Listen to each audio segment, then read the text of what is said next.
everyone, and welcome to the first and possibly only episode of Breaking Dero, depending on when we get around to making another.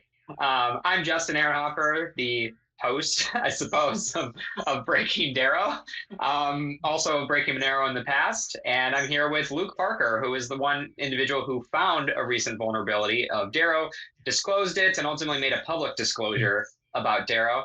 And I just wanted to make sure we had a video to showcase the importance and the real impact to Dero users, and making sure that they understand the implications of how important this is for the privacy of the transactions and messages that they made on the Dero blockchain, and otherwise just serve as a useful tool for people to find if they were trying to do their own research on Dero.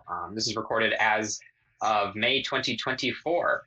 So I'm going to hand it over to Luke. Luke, can you do a quick introduction of yourself, and then also talk about the seriousness of the vulnerability? We can talk about impacts first, and what people need to be aware is now leaked to the public, in effect, and then we can circle back around what the vulnerability actually is and how it came about right after. Yeah, sure. So Luke Parker, I'm a cryptographic researcher personally. I'm not formally trained on the matter. It's something I've picked up myself as I've needed to and continued to evolve over the years. I primarily do cryptographic research for the Monero project. Technically, I also do a bit of cryptography for my own work on Sarai, a decentralized exchange which uses a bit of cryptography. But yeah, just working in the decentralized privacy coin space, trying to move things forward. I saw Dero being discussed, and I wanted to investigate some of the claims being made about it.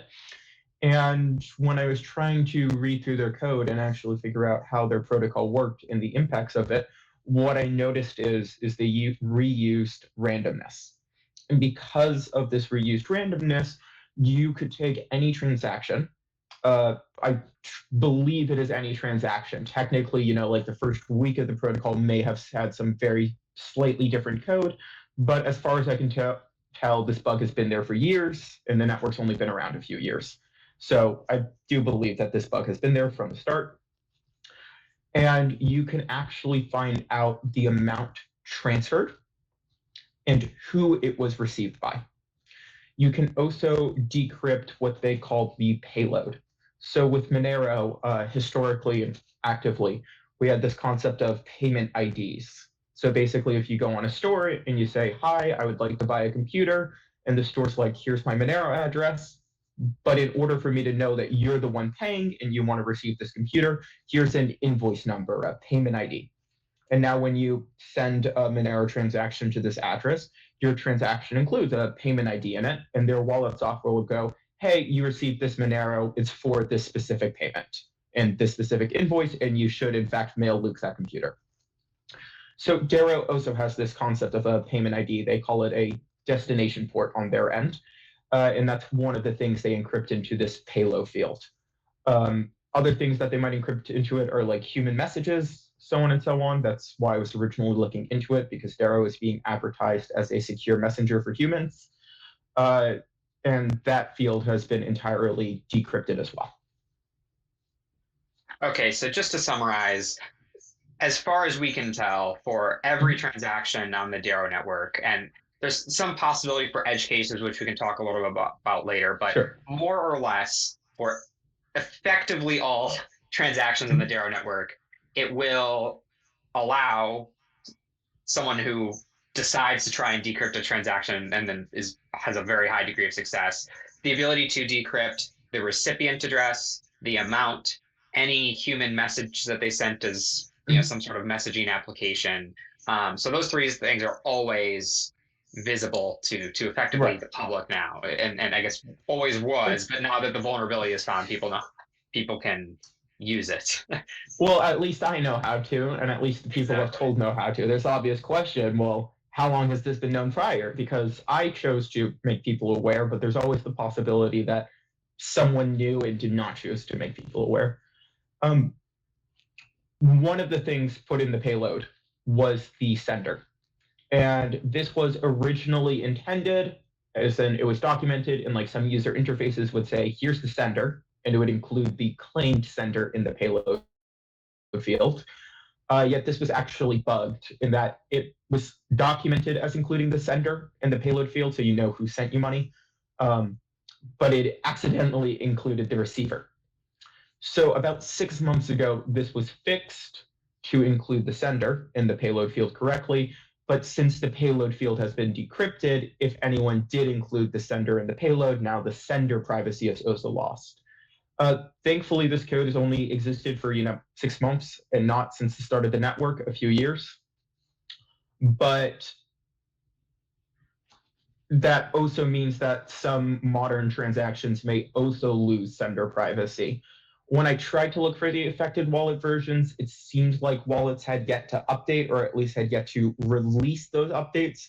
So currently I'm thinking it's only people who built from source which might be affected, yet I did find some such transactions on mainnet. So I do believe people have been building from source, at least not infrequently. So some transactions also do lose sender privacy. Right. So we can get into some of our best guess of where the actual lines are on these things for sender. Right. But just to summarize, then in entirety, the receiver, the amount, the message is always visible based off this, and the sender is conditionally visible depending on when the transaction was sent and depending on what specific wallet version and that someone was using. Technically just dependent on your wallet version. Yeah. Yeah. If you make any transaction with this code included, you would also lose sender privacy.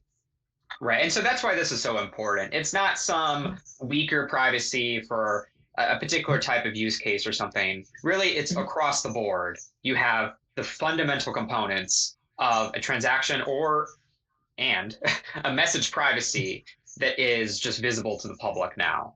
And that's obviously quite damaging for users who did want to actually have benefits of this privacy on chain. And so that's why we're doing this video, is warning you, you need to know that this is now public. You need to know that this is public information now. So right. you should, seek out advice if you need to on how to react to that.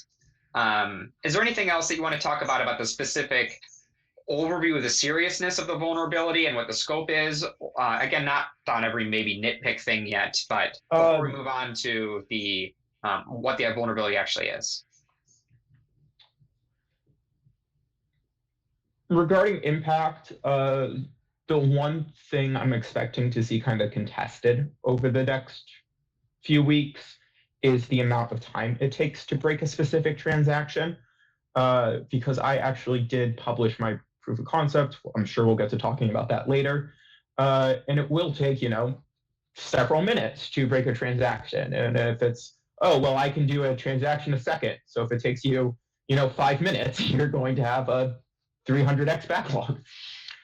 My proof of concept was not intended to be this fast NSA level crack all transactions. If anyone moves it to a GPU, presumably transactions can be cracked within a few seconds. So if you have, a few GPUs, you can crack transactions at the rate they're being created right now.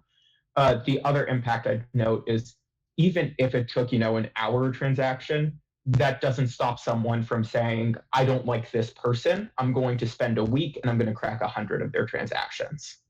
So the impact, I'm expecting a bit of debate based on how long it takes, but I just want to be clear, how long it takes doesn't actually matter. Okay, yeah, understood. So with that, and we can talk a little bit more about the timeline to sort of try and crack all of these if a researcher is interested in what they might do. But I want to first have you just discuss, and this is going to get a little into the technicals to the listener. So be prepared. If you don't know all these terms, don't worry too much. This is meant to kind of just summarize things on a technical term. And Luke is going to get into the weeds here. So if you don't understand everything, don't worry too much. This is just explaining the background of what the vulnerability is and how we got here. So Luke, with that, how about you go into detail about how you discovered this vulnerability, what the vulnerability actually is in more technical terms, to whoever might benefit from this. So I was looking at the encrypted messaging that's done. because Dero is advertised as an encrypted messenger, and blockchain technologies just in general should not be advertised as encrypted messengers. If you want to keep data private, there's two ways you can do it. You can not let anyone get their hands on the data, and you can encrypt the data, so if they get their hands on it, it's worthless. And ideally, you should get both. You should limit the amount of people who have access, and you should encrypt it, so even if they have access, they don't have access to, the actual data. And the moment you use blockchain technology for messages, you already failed the first point. So I wanted to review exactly what it was doing, because even if it wasn't limiting how many people had access to the data, it could still implement, message encryption, and it could implement key rotation and compromise recovery as seen in the Signal protocol and so on. What it's doing is it's using a shared key. So my private key times your public key is equivalent to your private key times my public key. This is just an elliptic curve Diffie-Hellman. And yeah, the way this cascades, because an elliptic curve Diffie-Hellman is fine as is, and that's how they encrypt the payload. They do an elliptic curve Diffie-Hellman with some randomness, and they just encrypt the message with that. That's completely fine. The issue was they then use that same randomness for their amount transferring. So you have this randomness times your public key, and that's encrypting the message. Then the way they do amount transfers is they use LGAML commitments, or LGML, sorry, I truly don't know which it is. Let's go with LGML. And LGML, the way the values are formed, it's a commitment to the randomness, and then it's the randomness times your public key plus the amount. So the LGML commitment is the randomness times your public key plus the amount, and the message encryption key is the randomness times your key. So those two values are only distinct by the amount, and the amount is within the, I believe for Dero, it's within 0 to 20 million with 5 decimals, which is capable for computers to brute force. So all you have to do is you take this LGML commitment for the randomness times the public key plus the amount, and you say, hi, does this decrypt the message? No? What if I subtract 1? Now does it decrypt the message? And eventually, after you subtract 1 enough, you'll eliminate the amount component. And once you've eliminated the amount component, you just have the randomness times the public key, which is the decryption key. And if the message decryption succeeds, you can read the message, but you've also confirmed which receiver it's to, because it's for a specific public key. And you know the amount, because if you had to, subtract 1 1,000 times, cool, that transfers for 1,000 units of Dero. So quick question, and to be clear, this is not an encouragement to use long decimals just because you think it's going to make you more secure, because that's not at all what I'm saying at all. But if someone is an attacker and they're trying to de-anonymize the entire network, would it be sensible for an attacker to focus on nice, more human readable, more human typed amounts instead of ones that have many decimals? Yeah, the proof of concept I wrote, it does a brute force, but I didn't actually bother letting it run for the full amount, because for my proof of concept purposes, it was better to just give up on transactions after 5 minutes. Because if I couldn't get in within 5 minutes, there are thousands of other transactions to try and prove my point with. And to that end, the way the proof of concept works is it just brute forces the lowest 5 atomic units, because messages were generally sent with just 1 atomic unit or 2 atomic units. So if it was sending a message, that would just immediately cover the message case. And then it brute forced in 0.01 increments. So it just did, 1 cent, 2 cent, 3 cent, all the way up to, 100 Dero. And I think that got roughly 40% of transactions. So if you do go for nicer amounts, you do get much faster results. Got it. So if an attacker wanted to de-anonymize transactions, they probably would just focus on these human readable, get all of the ones known out of the way as quick as possible. They get 40% or so, whatever the percentage is. And then they'd circle back around and take more time, but still a reasonable to brute force amount of time on those other transactions that have more decimals. Yeah, it only requires a few billion operations, I think in the worst case. And that sounds insane. And I'm not trying to say it doesn't sound insane. Pen and paper, yeah, we're screwed. But if you pull up, Hashcat is a tool to break passwords that uses GPUs. Yeah, that will do billions of hashes a second.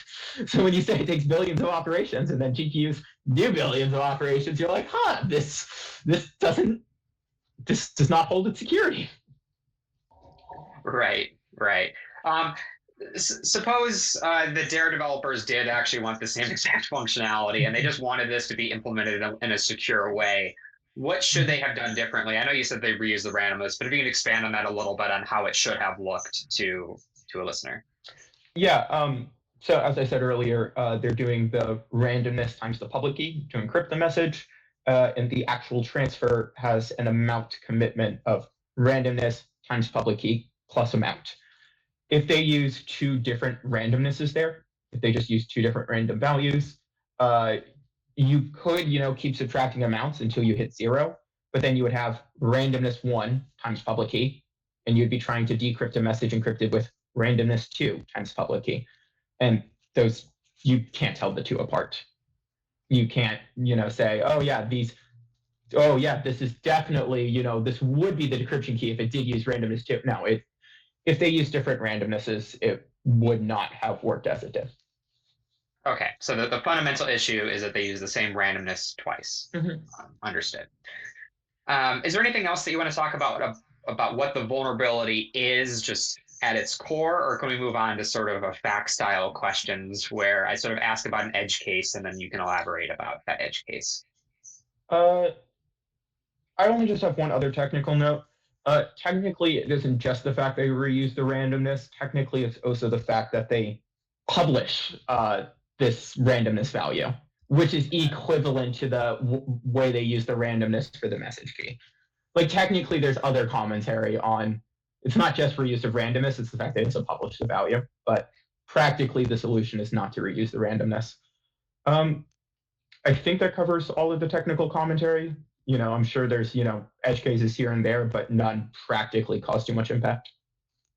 Okay, so I guess in terms of the complexity of finding this vulnerability, I guess maybe walking through the timeline of how you actually found it might give some light on this. But is this something that is extremely sophisticated? It was really arduous for you to put together. It took the resources of the Monero Research Lab for several months, as some people may have said on Twitter, or is this a pretty straightforward and easy to find vulnerability?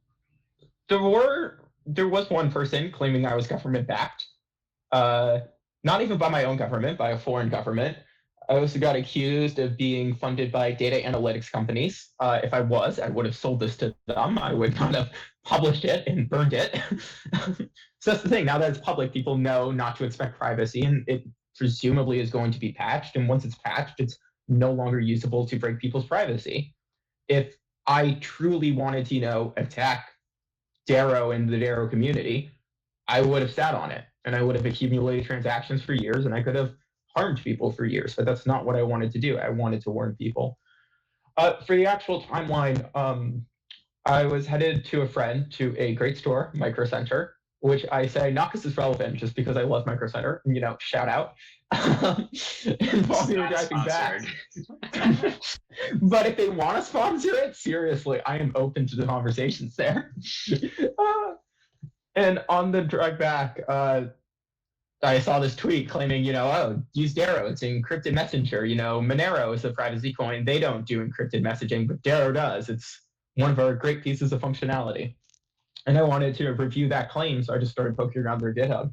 And within a few minutes, I did actually note that this was what was going on and what was the issue. So when I got back, I got to work on a proof of concept. I did a proof of concept. I had some bugs in the proof of concept to work out. Dero uses the Ethereum BN254 library. BN254 is an elliptic curve. I grabbed a Rust library for it that uses a different encoding. So it's the exact same math. They just can't talk to each other. And I had to, correct the encoding so that they could talk to each other. Oh, that was a pain. But I did end up, finishing the proof of concept that night and being able to actually try out different transactions. So yeah, that was kind of the confirmation that this was in fact a correct understanding, and this was in fact a viable method. And I think in total it probably was about 8 hours, not even including the time I was doing other stuff such as driving back and getting set back up at my hotel before I started working again. So do you think it's fair to say that, like, if the Darrow community had had this portion of this code audited by any competent auditor, that they probably would have found the vulnerability? It's that type of low level. Most people should probably have found the vulnerability.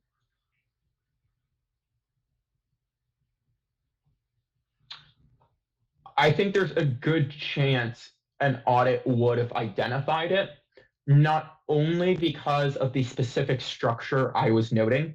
If you have the specific structure I'm noting in mind, the fact that they're publishing these amount commitments of the randomness times the user's public key plus the amount, yeah, I believe if you have that structure in mind, it's quite immediately apparent. If a general auditor was just reviewing it and was not considering the cryptography of it, and they were just considering it as wallet software, then I'm not sure they would have caught it, because they might have just assumed, oh, this function generates a shared secret. Well, it's cryptography, and I'm sure it generates a shared secret correctly. Right, it's not about the shared secret being generated correctly. It's about the fact that they effectively published the shared secret. But then also, a lot of auditors, if they have any cryptographic expertise, will know that you should not reuse randomness, and you should have very clear boundaries around your code in order to prevent these exact types of attacks. Because reusing randomness saves 32 bytes, but when you can't reuse randomness, it causes complete failures. So I'm not going to say, with 100% certainty an auditor caught it, but if a cryptographically inclined auditor wasn't viewing this code, I do believe it's quite apparent and quite likely to have been caught. Okay, understood. Yeah, of course, nothing's for certain, right? Mm-hmm. But it helps people get an understanding of the difficulty in finding, and in general, saying that someone who had cryptography experience, if they had reviewed this, there's a good chance they would have caught it. Yeah. All right. So let's change gears a little bit to sort of the user focused question. So there are some people, you look through this this sort of message, the payload or whatever you would call it, and then you need to decrypt that. So did a user need to have specified a message or a memo in order for a transaction to be vulnerable, or is it sort of padded and it affects all transactions whether or not a user put in or used the feature? So the payload is always there. It's one of their privacy features. And I don't say that mockingly, like, oh, they thought it was a privacy feature. It's not. No, it's legitimately a privacy feature. In order so you can't tell which transactions have a message from which transactions don't have a message, all transactions have a 145 byte payload field. So yeah, because it's not about the message inside the payload field, it's about the payload field itself and how it's encrypted. All transactions are affected by this, regardless of any additional data was actually put inside of it. Okay. And so you said that this was a wallet level vulnerability. So if an exchange or some other person recreated some wallet code from scratch that used their own basically two sets of randomness and did not make the same mistake, would those transactions also have been vulnerable, or would those transactions with a custom wallet, custom implementation, been potentially safe or not subject to this vulnerability? So the thing I really want to hone in on is there's two different aspects here. There's not being vulnerable and there's being compatible. If I go in my wallet software and I just say, use this constant encryption key, don't use, the randomness times the other user's public key, just use this constant encryption key. Cool, my wallet won't be vulnerable. It'll actually will be vulnerable to its own unique attacks for using a constant encryption key, but it won't be vulnerable to this specific attack. But the thing is that unless I share my wallet software and get other people to apply the same methodology, they won't be able to read my messages, nor will they be able to send me messages. So if you want a wallet which is compatible with all other wallets, you are going to be vulnerable. You cannot have a compatible wallet that is not vulnerable to this issue. Yes, wallets outside of a hard fork can deploy a new field that is not vulnerable, and there's maybe some privacy impact there depending on how it's done, because if you can externally distinguish, if it's a old form of encryption or the new form of encryption, you can tell if a user has updated their wallet or if they're using an old wallet, which is still vulnerable. But theoretically, yes, this can be patched without a hard fork. And once enough users update, then the users will still be, able to talk to each other, and there should not be active questions about, oh, is this user on the old wallet or the new wallet? Because by then they should all be on the new wallet. Got it. So it could have been a different wallet out there, but it's unlikely because you would have had to have multiple people using that other implementation for them to be able to talk to each other. Right. And so it also means that no one were there any of these in Dero, or none that we're aware of at all? I am only aware of two wallets, the official one and another one operated by a group known as the Dero Foundation, which is still not entirely clear the role of. It's linked on the Dero site, but the link to the foundation page doesn't provide too much info. It just says they're there to push Dero forward. So the Dero official codebase has a wallet in it, and then the Dero Foundation has a wallet that just imports all of the internals from the official codebase. I'm not personally aware of any other wallets. Yeah. Okay, makes sense. Okay, so we said the privacy of funds was at risk, but are user funds at risk of being stolen because of this vulnerability? I have not been able to theorize any way in which user funds could be, attacked. You would still need the private key to authorize transfers, and this issue is completely distinct from the private key. Like, the most it lets you do is recover the randomness used for the amount privacy, but recovering the randomness for the amount privacy just is not, there's no practical relationship with the private key, which is still necessary to transfer funds, obviously assuming there's no other bugs in the pipeline there. But yeah, as far as I can tell, no, there's no impact to the integrity of the financials of the blockchain. Okay, makes sense. So a user, as far as we're aware right now, there's no risk to a user's funds being stolen because of this vulnerability. Okay, so at this point, I'm going to move on to sort of the disclosure timeline. So if you just wanted to watch to figure out what the impact is and what the vulnerability is, we're moving on to kind of other things here, and then we'll circle back around at the very end to describe what the Dero community should do and what Dero community members who want privacy should do for their transactions and for messages. But so Luke, you already talked about how you found the bug and wrote up the proof of concept for it.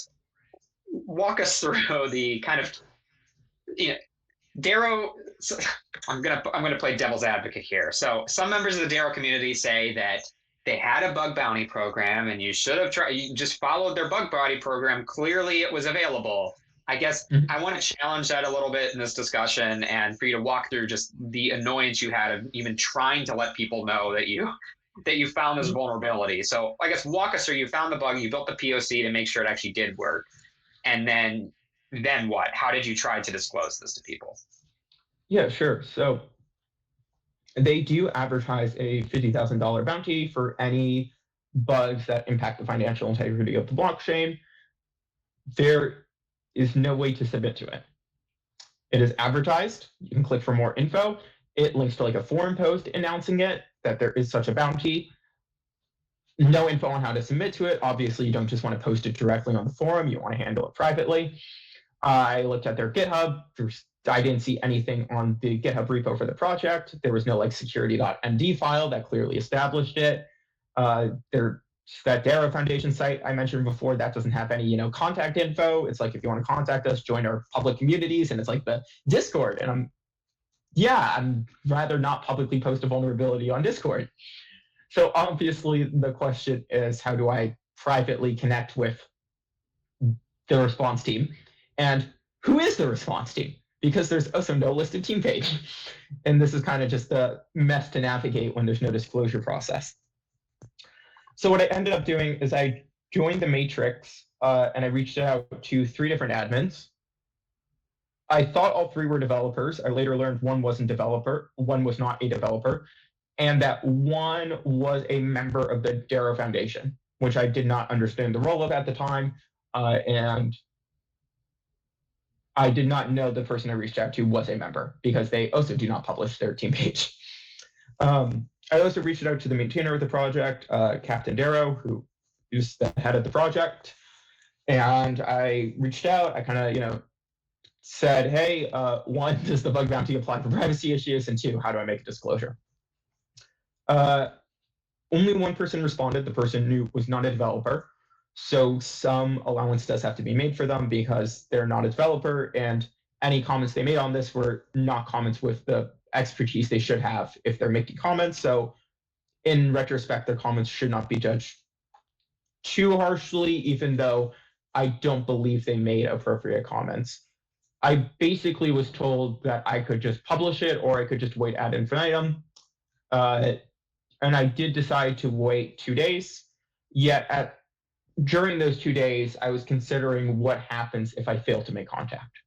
Because from my understanding, the maintainer of the project, the only person I really could disclose to when there's no list of people that I'm allowed to disclose to, they have a reputation of disappearing for weeks or months at a time.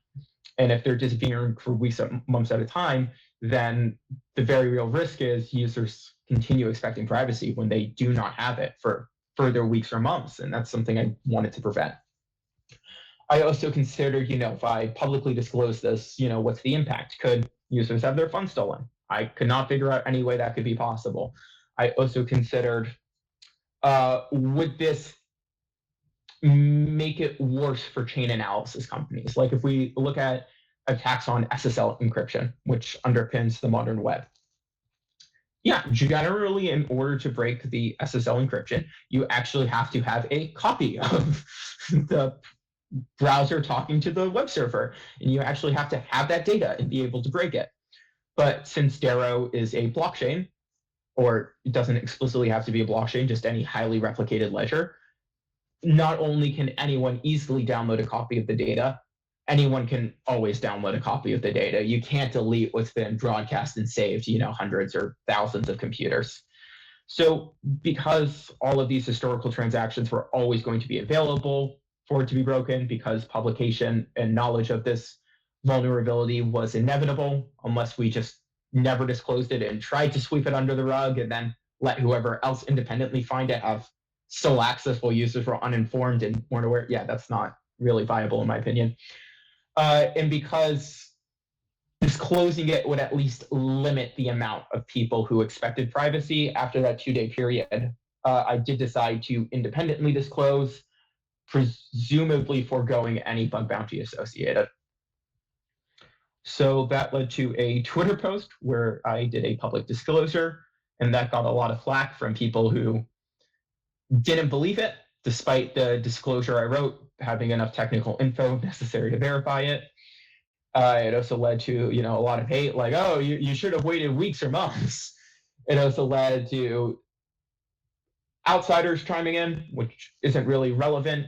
And then it also led to some people legitimately questioning, like, wow, do I actually not have privacy, and how does this affect me? And it's that last group I'm most thankful for, the people who actually revisited their OPSEC and tried to move forward as best they can. Right. We definitely have to start with the vulnerability process because this is just a fundamental component. And I think it's important for listeners, if they're in support of any particular project, whatever it is, and if they say they have a vulnerability disclosure process, do look at the print and make sure that there's a way to actually reach out to the people to report a vulnerability, because in this case, there literally was no description of what was in scope other than just big bug, let us know. Like there was no, to your point, does a major privacy issue count as major, right? And surely, given their marketing, I feel like privacy was an important part of the marketing, but in theory, maybe it may not have applied.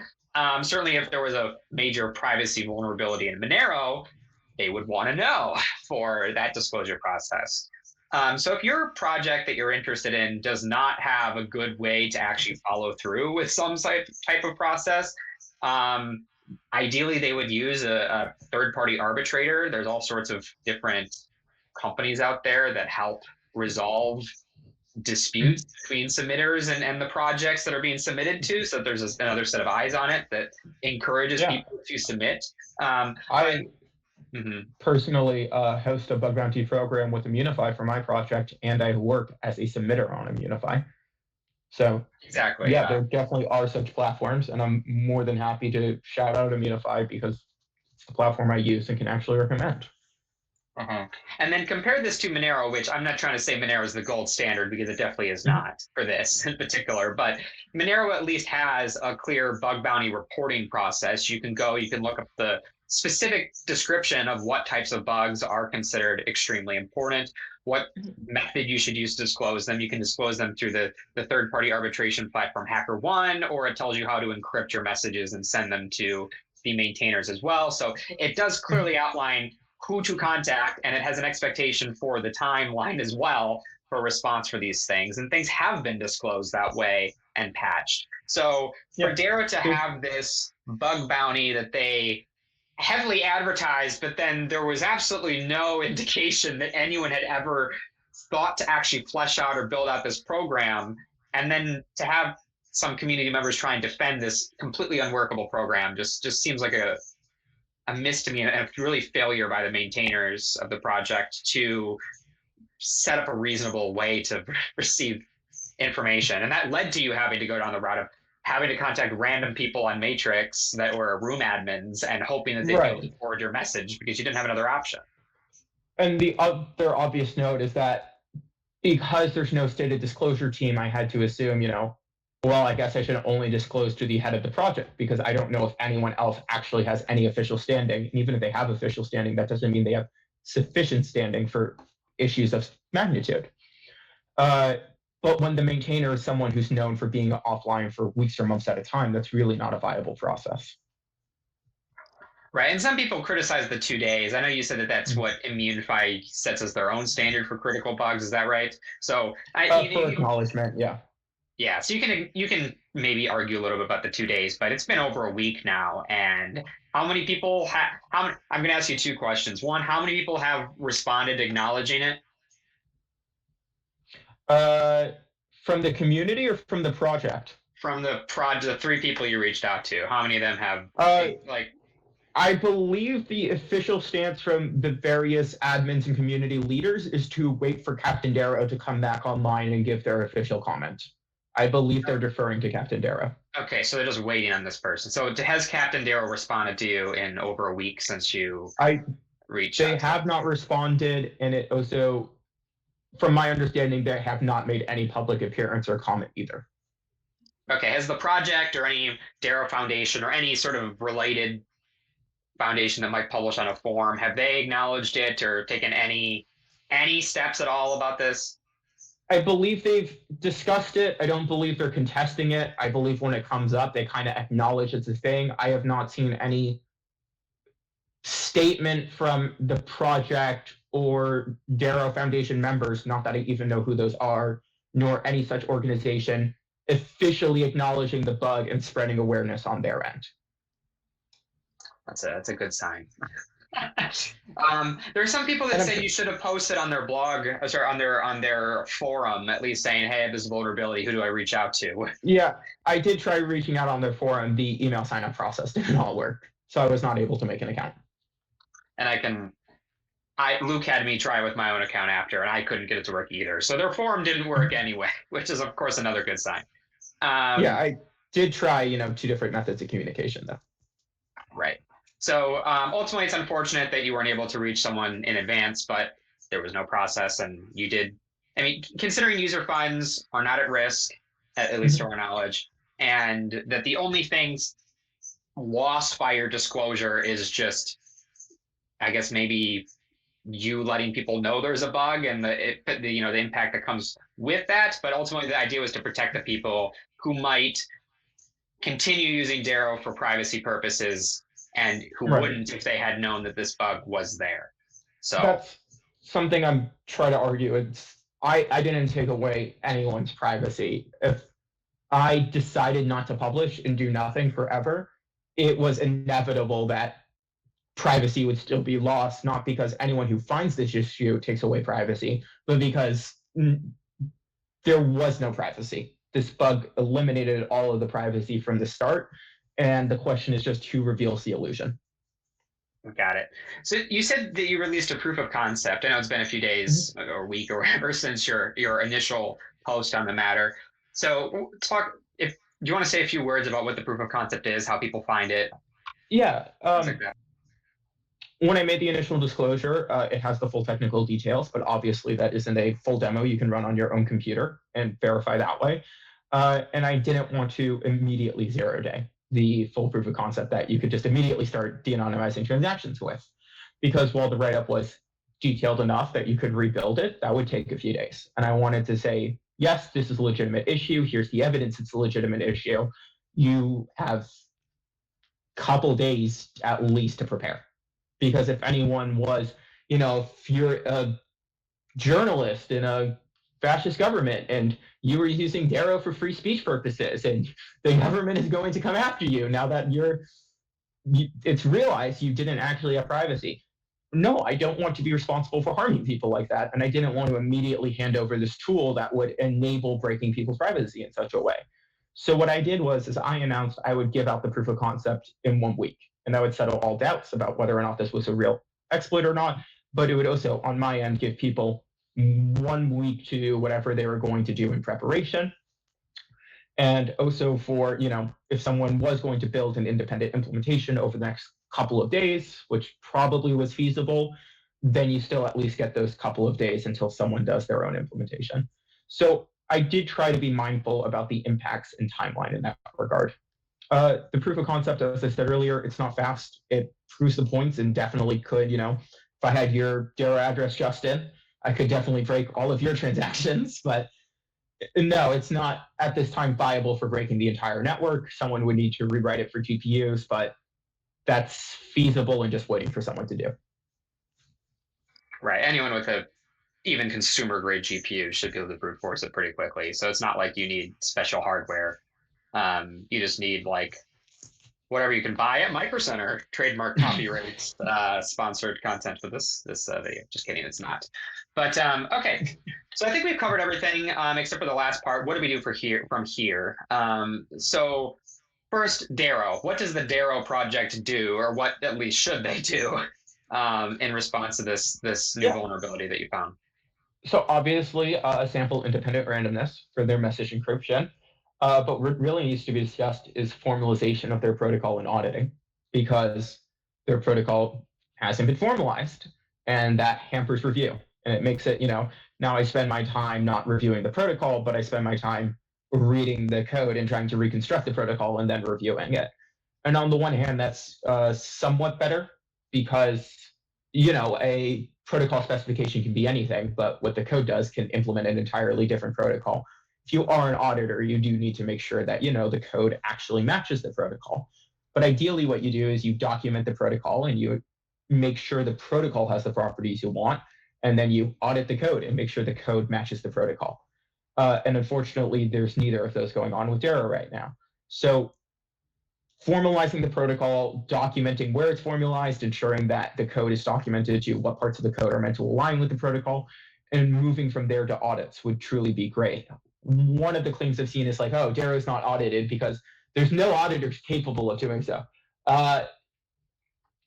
If auditors are refusing to do so, it's not because they're not capable, it's because they don't want to bother with hundreds to thousands of lines of undocumented cryptography that they'd have to spend hours just trying to sort into the right bucket before they move forward. It's not that there aren't people capable of comprehending it. It's not in a state where it's recommended for auditing, to be honest. So really, they just need to get it to a point where auditors can pick it up at a reasonable pace, and they actually have to then pay auditors to perform audits and just increase their security, because as security fails, privacy fails. What about the idea of just removing the fundamental feature of having messaging on the blockchain, because that seems like a fundamentally bad idea. Yeah, one of the things I said for people like, oh, well, it's encrypted and it's on and it works, so like, why shouldn't we use it? Because as an encrypted messenger, it's quite poor. Not only is it on the blockchain, and it should not be on the blockchain in the first place, it's also literally just doing, shared secrets. As far as I can tell, it doesn't ensure the sender. So, if two people are talking back and forth, any other person can just walk in and say, hi, I'm that person. Here's my new message to you. So, like, it doesn't establish authentication unless you set the ring size to 2.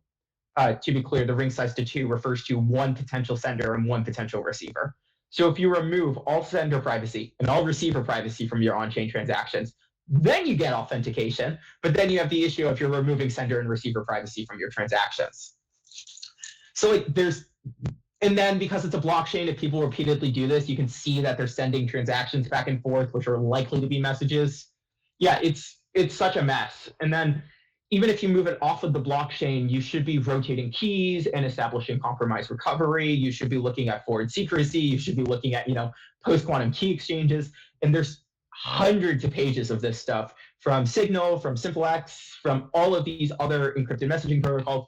Apple just rolled out their contact key verification protocol, which is arguable as the largest, most used deployment of blockchain technology in history.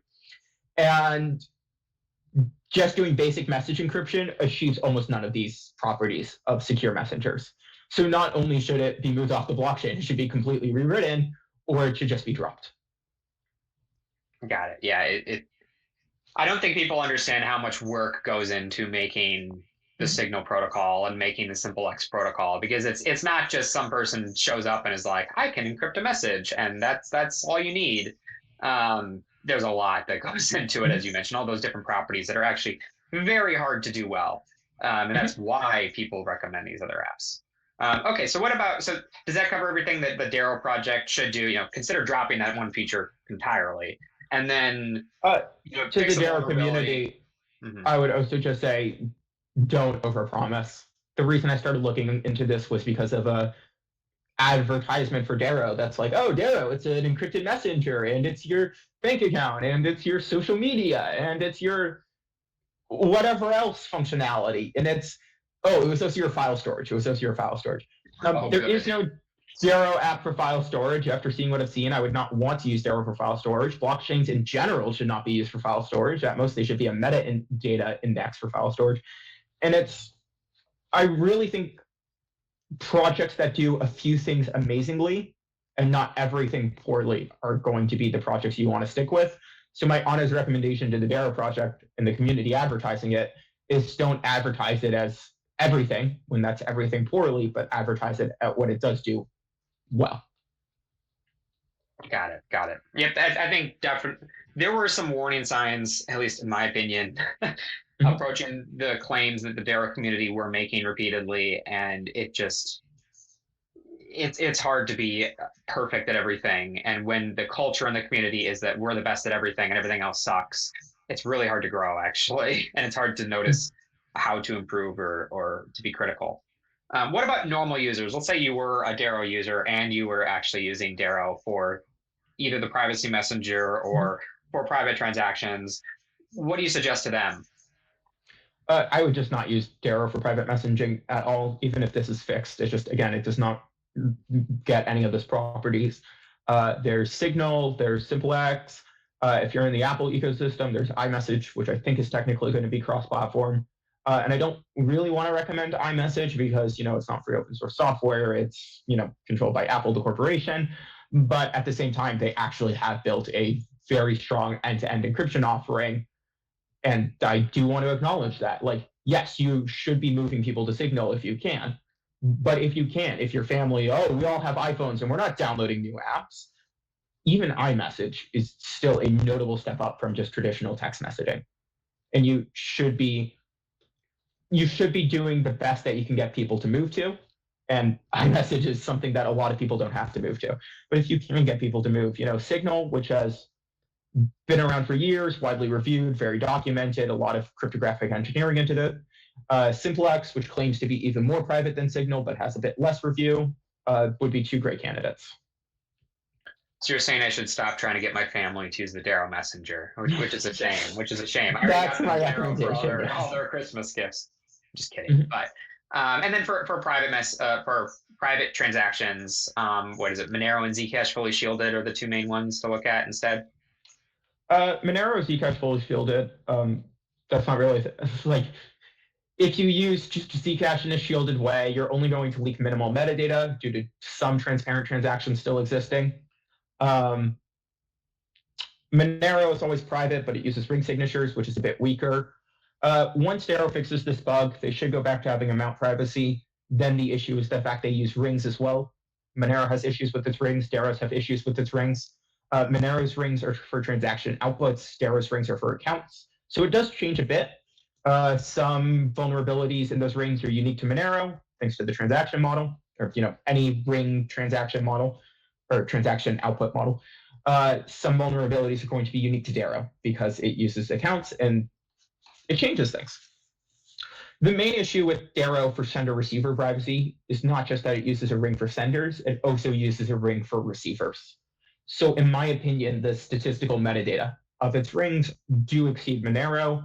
And if you want, the most private currency, I would recommend Zcash in a way where you only receive and send to shielded addresses. Or Monero, because while it also uses ring signatures, it only uses it for senders. And Monero does its best to offer a very comprehensive offering. It's not just about the on-chain transactions, it's also about Dandelion++ to work on hiding where a transaction comes from. There's wallets which integrate Tor out of the box, et cetera, et cetera. And it's this very, widespread mindfulness that the amount the user has to think and the amount the user has to set up additional services to ensure their privacy. All right. Anything else you want to add, Luke? Or does that pretty much cover the vulnerability that you found with Dero and what people should do about it? That really covers everything, I think. Yeah. All right. Well, thanks, Luke, for joining me on episode one of possibly only one of Breaking Dero. It depends what happens. But yeah, thanks for letting individuals who did want to rely on this for privacy knowledgeable about the impacts, and so they could move to something else and to stop leaking their information or stop using a tool that was ultimately broken. And so I appreciate you doing that, and I appreciate your professionalism and both the Monero community and, of course, to the Dero community and finding this and trying to report it to them instead of just trying to sell it to someone else. And I guess I'm not sure if we'll catch people on another episode of Breaking Dero, but if there is another one, then view that. All right. Thanks, everyone. Talk to you soon.